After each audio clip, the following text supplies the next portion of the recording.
This is a stimulus update and daily news report. The big breaking news is that inflation topped 7.5%, the highest it's been in 40 years. I'll play a video clip of what the White House is doing about inflation to lower it. Also, a video clip from Joe Manchin saying that the economy is on fire. President Biden's poll numbers hitting a new low today.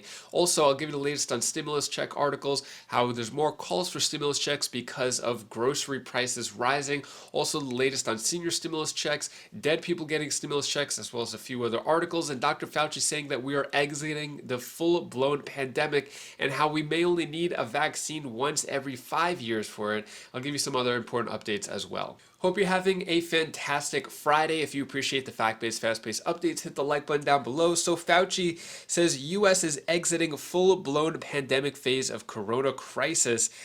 Is this a good thing? Are we out of it? Are we in the clear?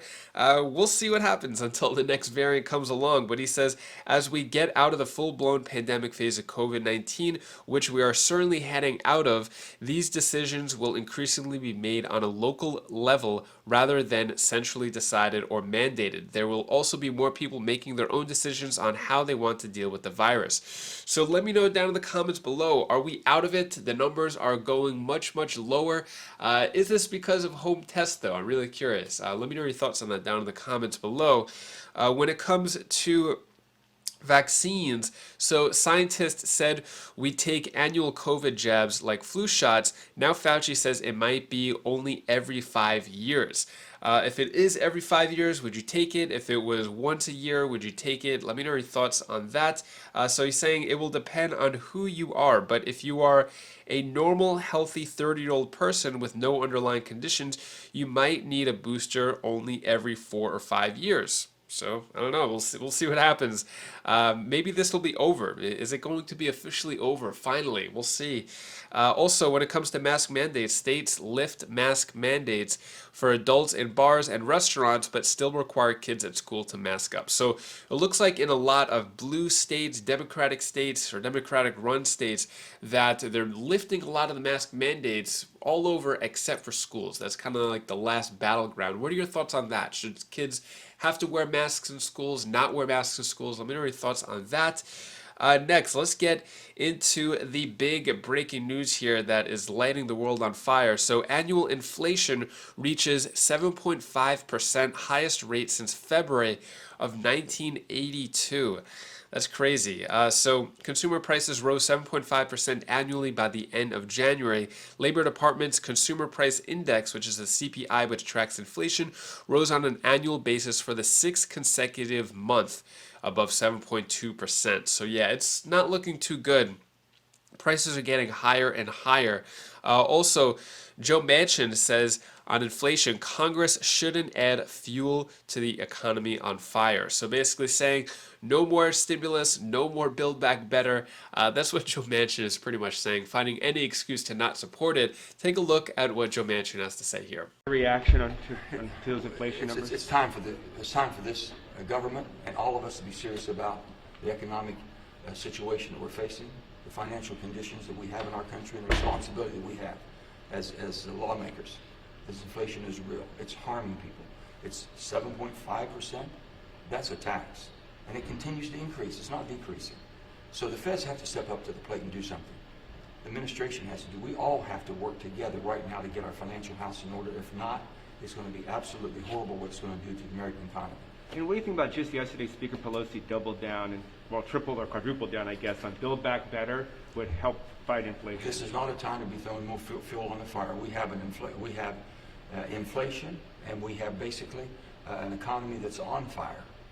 You don't throw more fuel on the fire that's already on fire, causing the problems that we have. So we've got to get our house in order. And it's all about the economy, and it's about the inflation that we're dealing with, and it's about how do you restrain yourself from continuing to throw more fuel to the fire. Senator, on today's hearing, there's some concern that we're going to get more reliant on raw minerals that this country may not have the more we go toward green, like electric vehicles. Well, let me just tell you this. I've been very much concerned about that, and I have said I am not going to vote with my vote. I'm not going to vote to put our country in a situation where we're going to be dependent on foreign supply chains for the fuel that we need and how we run our economy. I'm just not going to do it. And you can't throw caution to the wind. We're the greatest nation on earth. We should be able to be energy independent and take care of ourselves. And we can do that while we help our allies around the world. we're not doing what we should do and what we could do, and you can't basically just say you wish it away and it happens. You can transition in a responsible way, and that's what we're looking at. But we're all responsible for the climate. We can do it better. You can innovate your way to a cleaner climate. You can't eliminate your way.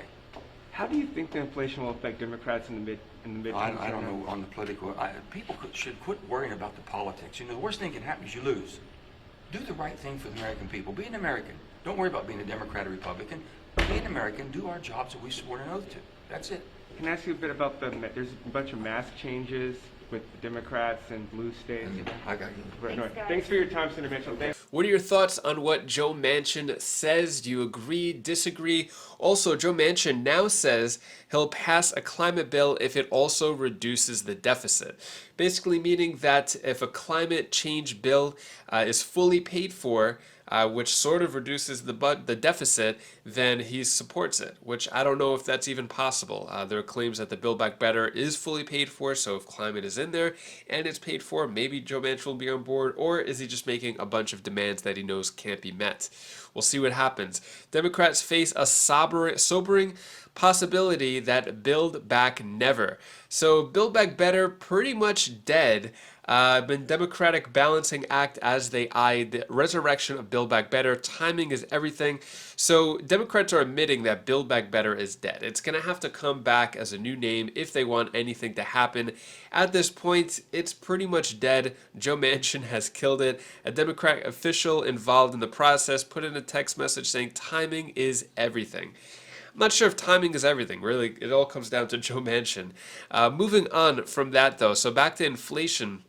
So red-hot inflation gave most Americans a pay cut in January. Wages for Americans are actually declining when factoring in raging inflation, right? So you can make a certain amount of money per month, but if inflation is so high, cost of living is so high, then you're basically making less money than what you're seeing on paper. Also, here is, or actually before that, also I wanted to point out that inflation is pretty bad in our country, but not as bad as other places. So Turkey's inflation, Turkey the country, not the food, inflation hits nearly 50%, highest in 2 decades. So can you imagine if it was at 50%? Is that the direction that the U.S. is going in, where we could have inflation up to 50% or double digits? Let me know your thoughts on that. Here's what the White House plans on doing about inflation. What is your answer to the real world narrative, which is things don't feel great out here? The economists we had on at the top of the show all said these numbers are really bad.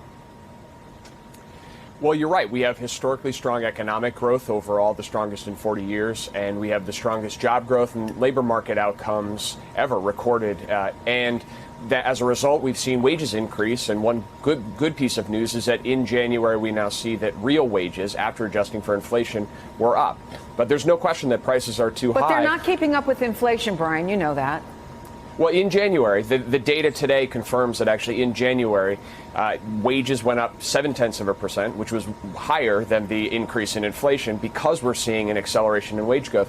But that doesn't change your basic point. People are feeling this, which is why we need to deliver relief directly. And there's a lot of practical ways that we can do this. You take the issue of prescription drugs. The president's going to Virginia to talk about this today. There's a proposal in front of Congress today that would lower the cost of prescription drugs and provide relief by capping out-of-pocket costs for families. That would provide real relief right now. Take energy costs. We had utility CEOs, the major utility CEOs of the country here yesterday. All of them said, if we pass the clean energy tax credits that are in front of Congress right now, it would mean that they would lower utility bills for people right now. Child care as well. We have a proposal in front of Congress that would cut the cost of child care in half. These are practical ways to provide people relief. We could do so without increasing the deficit and then as a result not adding to inflationary pressures. So we're going to keep focused on this inflation challenge is real. We need to address it. We need to provide people relief, and we need Congress to work on that right now. I want to talk about what's going on across the border. The price of cars is a big part of inflation. So let me ask you about those protests in Ottawa, the disruption of trucking, major automakers, including Ford, Toyota, GM, issuing statements of concern. They've had disruptions to some operations here in the U.S. Gauge for us the level of concern about the economic impact, especially as DHS warns these protests could be coming here. Well, we're incredibly focused on this issue. Customs and Border Patrol is in contact with their Canadian counterparts, and here at the White House, we're in contact with our Canadian counterparts as well. Look, as you said, and as the statements from the companies made clear, what this is doing is it's hurting families and communities across the United States and Canada. We rely on that bridge for 25% of moving commerce across between our countries, and our manufacturing industry relies on input goods so that we can keep our factories moving and humming. So we're very focused on this issue. Practically, what we can do both to divert cargo and also What can we do practically? Well, we're working in real time to divert cargo, and as you showed, that's an imperfect solution, either by rail or by other bridges or by water, but we're working on all of the elements that we can do in that case, and then staying close to our Canadian counterparts as they work to think about how they are going to approach the and try to diffuse the situation here. I want to be very clear.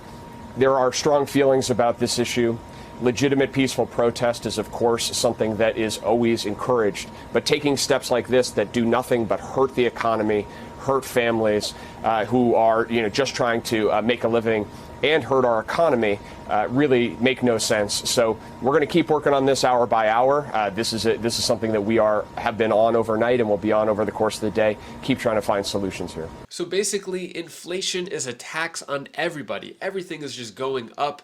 And people in general just don't want to have to pay more for something that they don't have to. And as a result, President Biden's poll numbers are really suffering. So most Americans don't approve of Biden's job in office. New poll finds that he is down to 41%. Let me know down in the comments below. Do you support President Biden? Do not support President Biden? Is he going to turn this ship around? Is there any way to turn this around? Or is the damage already done? Let me know your thoughts on all that down in the comments below. So as a result of all this, calls for stimulus checks grow as grocery prices keep rising. So that's where it's hitting Americans the worst, is grocery prices and how much it costs for just to feed yourself for the week or for the month, especially people on fixed income or low income, where food prices could be up to 25 to 30% of their monthly income, compared to other people who make a little more money, it could just be 10%. But that number's rising as the food prices are going. So there is a bigger call for stimulus checks, but it looks like Congress is not hearing it. Fourth stimulus check and Social Security recipients. So this is talking about the senior citizen fourth $1,400 stimulus check.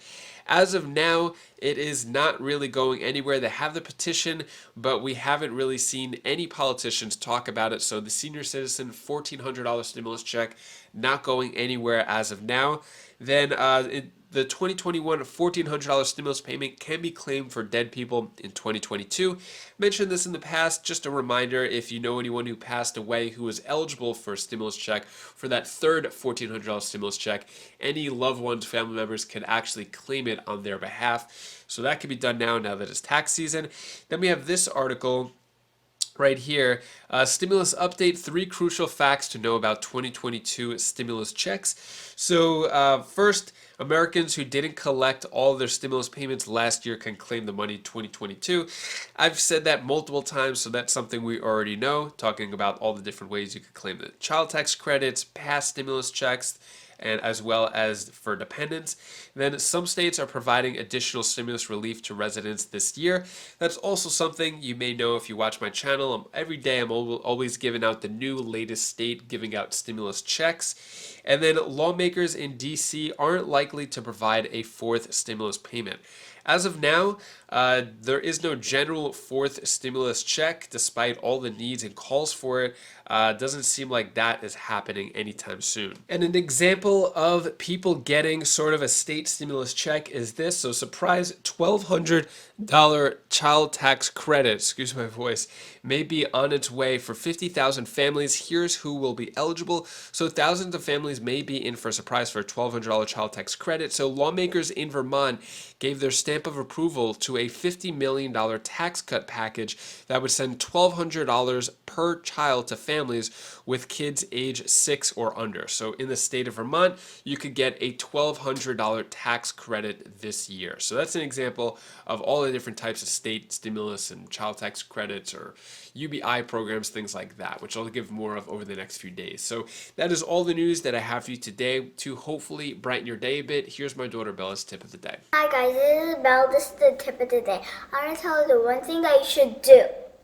So when you have to treat people equally, and make sure that if you treat people nice, they'll treat you back nice. But that might work. I don't know. Thank you so much for watching. Appreciate all of your support. So today we're going to the state park, gonna have some fun.